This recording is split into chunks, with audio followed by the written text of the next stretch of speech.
Hi friends नमस्कार। आपने जानी एबे खरा ऋतु चली खरा समय जी भी बाहर को जाऊँगी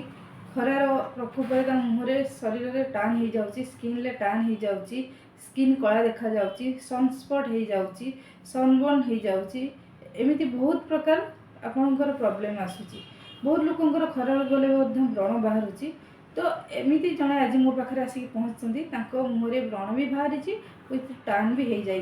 तो आसतु देखा मुँह केमी आम ट्रिटमेंट करवा केमी ट्रिट करवा।